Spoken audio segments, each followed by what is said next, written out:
हे सहेला दिन सहेलियोज, welcome back to sarcastic अस। तो भाई I am really really really sorry again. पता है वीडियो बहुत लेट है, तो भाई अब से मैं प्रॉमिस करती हूँ कि मैं ट्राई करूँगी कि वीडियो जल्दी जल्दी लाऊं। तो भाई आज हम यहाँ फिर से बात करने वाले मेरे फेवरेट टॉपिक पे, फेमिनिज्म के बारे में। भाई जो फेमिनिस्टिक हवा चली है ना आजकल, और ये मेरा इतना फेवरेट है कि मैं इसी चैनल, जब वो टैटल टॉक था तो उस पर एक वीडियो बना चुकी हूँ, फीड बिग बॉस OTT 2, जो कि उस वक्त ट्रेंडिंग पे था। तो इस बार मैं बनाऊंगी बॉलीवुड और OTT के रिलेटेड। चलो भाई। देखो, बॉलीवुड को अपनी जागीर समझने वाले ना भले ही आजकल इतनी फालतू मूवीज़ बनाते हैं जिसका ना सर है ना पैर है, लेकिन पहले ना ऐसे वुमेन सेंट्रिक मूवीज़ बनती थी, जैसे मदर इंडिया हुआ, फिर चालबाज, फिर श्रीदेवी जी की इंग्लिश विंग्लिश, कंगना की क्वीन, फिर बाद में तुम्हारी सुलो, and then lipstick under my burkha. इसमें दिखाया है कि कैसे वुमेन एक मल्टीटास्किंग हो सकती है, वो अपने 40s में भी एक नई लैंग्वेज सीख सकती है, और इतनी पावरफुल होती है कि एंसेस्टर्स के बिल्डिंग पे बुलडोज़र चलने से भी बचा सकती है। तो आइए आज हम दोनों मिलके देखेंगे कुछ ऐसे एग्जाम्पल बॉलीवुड से OTT जो कि फेक फेमिनिज्म है, और कुछ ऐसे सीन्स जो कि सच में फेमिनिज्म पावर को दिखाते हैं। तो फिर बात करते हैं फोर शॉर्ट्स की। देखो, ये है 4 सोबो गर्ल्स के बारे में जो ज़िंदगी अपने टर्म्स के हिसाब से जीती हैं, बहुत इंडिपेंडेंट है, जो कि भाई बहुत अच्छी बात है। और काम के बाद ये जाती है ट्रक बार में दारू पीने। तो यहाँ सबसे पहली फेमिनिस्ट बड़ी हैं दामिनी का कैरेक्टर, जो कि सैनी गुप्ता ने किया है। देखो, मुझे लगता है ना कि सबसे प्रॉब्लमेटिक कैरेक्टर है सीरीज़ में, बिकॉज इनमें ऐसा दिखाया है ना कि कोई भी सामने मेल हो तो उनके सामने बहुत ही उनके साथ इंटीमेट हो जाती है बहुत ही जल्दी। मैं वो मेल चाहे कलीग हो, इनका जूनियर हो, ट्रक बार का ओनर ही क्यों ना हो, इनका खुद का पर्सनल गायनेकोलॉजिस्ट ही क्यों ना हो, जो कि मेल है, तो ये बहुत जल्दी उसके साथ अवेलेबल हो जाती है। एंड बहुत डेस्परेट दिखाया है, बिकॉज सीज़न 1 के वेरी फर्स्ट एपिसोड में वेरी फर्स्ट सीन देख के आई वॉज वेरी शॉक्ड, क्योंकि उसमें ऐसा दिखाया है कि ये बोर्ड मीटिंग के बीच में she started fantasising that she is making out doctor के साथ। और एंड फ्रैंकली स्पीकिंग, मैं तो बहुत ही शॉक हो गई थी देख के, बिकॉज कि ऐसा कैसे सीरीज़ में मैंने देखा नहीं था। तो मेरे लिए तो एक तरह का सॉफ्ट POR नहीं था। तो इनके जैसी थोड़ी सी माइल्ड वर्जन इनकी दूसरी फ्रेंड अंजना, जो कि मरीन ड्राइव पे खड़ी होके ये चिल्लाती हैं, और इसकी फ्रेंड इनको शाबाशी देती है, वो मतलब आप इमेजिन कर सकते हो कि अगर कोई सच में ऐसा करेगा, मरीन ड्राइव बैंड स्टैंड पे जाके चिल्लाए प्राइवेट पार्ट का नाम, तो क्या लोग सच में शाबाशी देने आएंगे? उल्टा कुल्हाड़ी लगे लेके पिटाई करने लगे भाई। जब इनका एक बॉयफ्रेंड सब सीरियसली इनसे इन्वॉल्व हो जाता है, तो ये हो जाती है परेशान, और उससे ब्रेकअप और छुटकारा पाने के लिए ये ओपिनियन लेने जाती है अपनी बेस्ट फ्रेंड दामिनी के पास। मतलब ये चारों का लाइफ जो इस सीज़न में पता है ना, मेरे को तो लगता है कि बहुत ज़्यादा डिल्यूशनल इल्यूशन। और मुझे पता है कि इसमें इन लोगों की कोई गलती नहीं, लोग तो अपना काम बखूबी कर रही है, तो गलती है मेकर्स की, जो कि ऐसी सीरीज़ बना के टीनेजर्स और ऐसे लोग जो कि अपनी लेट 20s में हैं, वो एक तरह का डिससेटिस्फैक्शन फील करते हैं कि हम क्यों नहीं ऐसे जी सकते, हम क्यों नहीं ऐसे ड्रेसअप कर सकते, हम क्यों नहीं इतना चिल्ड रह सकते, हम क्यों नहीं हर वक्त ऐसा पार्टी कर सकते। देखो, पता है आप लोग को, बहुत लोगों को लग रहा होगा कि भाई डिस्क्लेमर भी तो होता है हर सीज़न के पहले, हर एपिसोड के पहले, तो वो रीड करने करना। तो पर आपको क्या लगता है, मैं जो डिस्क्लेमर 50 मिनट की वीडियो होती है और 5 सेकंड का डिस्क्लेमर, भाई किसको याद रहता है, कौन इतना ध्यान देता है? तो भाई मेरे को तो यही बोलना है कि ये वेब सीरीज़ में दूर दूर तक फेमिनिज्म का F भी नहीं है, पर हाँ F है, वो वाला F जो आप लोग सोच रहे हो भर के है। तो नेक्स्ट हम बात करने वाले एक और वेब सीरीज़ के बारे में, जिसका नाम है बॉम्बे बेगम। देखो, इसमें ना कॉर्पोरेट और प्राइवेट सेक्टर में जैसे वुमेन एम्पावरमेंट चाहिए रहता है ना, तो ये इसमें भर भर के, और इसकी कास्ट तो बहुत ही अच्छी है। तो सबसे पहले बात कर ले तो our very own Pooja Bhatt, Mahesh Bhatt की बेटी, तो इसमें CEO है, और ये बहुत ही कूल और चिल्ड आउट नेचर की है। पर जो इस कंपनी की MD हैं, जो फातिमा, वो थोड़ी शॉर्ट टेम्पर्ड है, स्ट्रिक्ट है, कभी कभी डांट देती हैं अपने टीममेट्स। आयशा को, जो इनकी टीममेट रहती है, उसको तो इन्हें सीधा फायर कर दिया था, बिकॉज उन्होंने तीसरी बार गलती की थी। और आयशा भी बड़े बड़े सपने कि मैं तो CEO बनूंगी, पर प्लान क्या है इनका, भाई नील बट्टा सन्नाटा।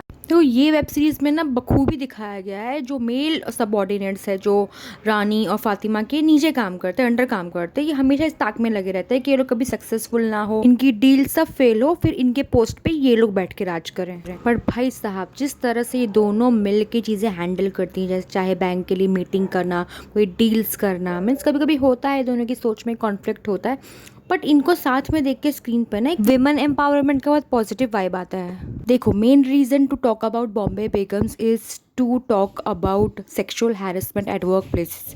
देखो, हम बहुत बड़े बोर्डिंग्स तो लगा देते हैं ऑफिस में, फ्लोर पे कि say no to sexual harassment, but बहुत सारे ऑर्गेनाइजेशन में अनफॉर्चुनेटली ऐसा होता है। इसमें भी जब भी आयशा अग्रवाल का सेक्सुअल हैरेसमेंट होता है बाय हिज सुपर सीनियर, और नेक्स्ट डे जाके ये एचआरओ कंप्लेन भी करती है अबाउट दैट हैरेसमेंट, तो उल्टा इसी को बोलते हैं कि तू भाई चुप रह जा, कंप्लेन वापस ले ले।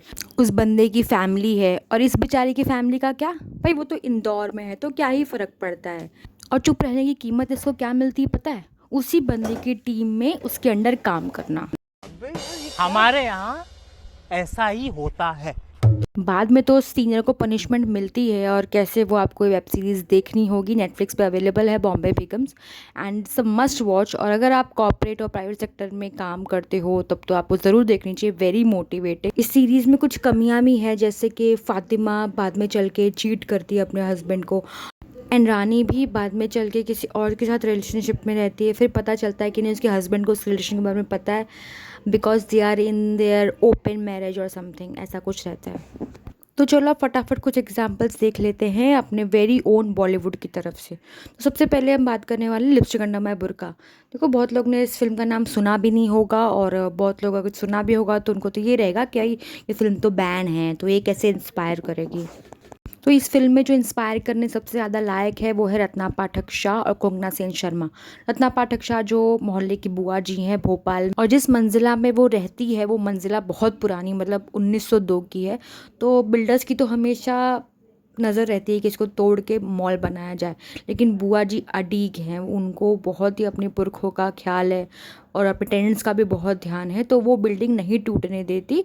वो हमेशा यही कहती है कि भाई हवाई मंजिल, जो कि उस मंजिला का नाम होता है, इसका कोई रेट नहीं है। बुआ जी बहुत इज्जतदार है, लोगों के अच्छे अच्छे रिश्ते कराती हैं, शादियाँ कराती हैं, और वो टेनेंट्स का भी उतना ही ख्याल रखती है, इसलिए उनको माँ का दर्जा दिया होता है। हाँ, बुआ जी से हो जाती है गलती, क्योंकि उनको थोड़ा सा डिज़ायर्स हो जाता है उनके स्विमिंग कोच के साथ। बट वही ना प्रॉब्लम है, जिस सोसाइटी में हम जीते हैं वहाँ पे यही सोच है कि अगर औरत का बुढ़ापा आ गया तो उसको बस पूजा पाठ भजन कीर्तन में मन लगाना चाहिए, अपने सारी इच्छाओं को त्याग कर देना चाहिए।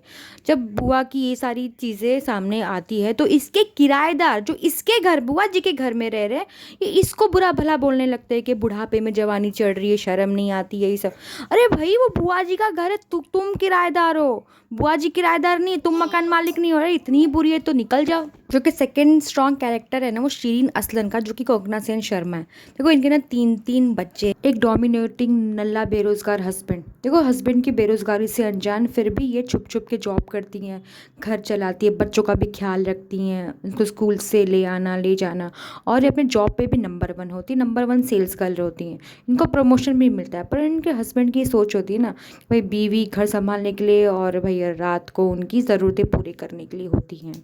भाई, इनका हस्बैंड इतना बड़ा हैवान होता है कि रोज़ इनको इतना सेक्सुअली टॉर्चर कर करके इसकी पूरे यूट्रस में इन्फेक्शन फैला देता है, और जब वो इन्फेक्शन से बचने के लिए बेचारी कॉन्डम लेके आती है, भाई वो कॉन्डम उठा के फेंक देता है। भाई मतलब उसको कुछ पड़ी नहीं है उसके हेल्थ की। अरे शीरीन के हस्बैंड कैरेक्टर ना इतना हरामी होता है ना, मतलब ना कोई नौकरी ना चाकरी, ऊपर से ये एक्स्ट्रा मैरिटल अफेयर करता है और खुल्लम खुल्ला उसको रेस्टोरेंट में मिलता है। और यहाँ पे ये बेचारी इतनी मेहनत करे, घर संभाली, लॉयल है, फिर भी उसको छुप छुप के काम करना पड़ रहा है। पता अब समझ में आता है कि नहीं मूवी बैन क्यों है, क्योंकि ये ना सोसाइटी की बहुत सच्चाई इस मूवी में दिखाई है, और हम ऐसी सोसाइटी में रह रहे हैं जहाँ पे लोगों को सच्चाई का आईना देखने में बहुत दिक्कत होती है। हम ऐसी सोसाइटी में रहते हैं जहाँ पे 40-50 साल का विडोवर शादी करने के लिए रेडी है, वहीं पे औरत खुल के ना अडल्ट मैगजीन भी नहीं पढ़ सकती, स्विमिंग क्लास नहीं जा सकती।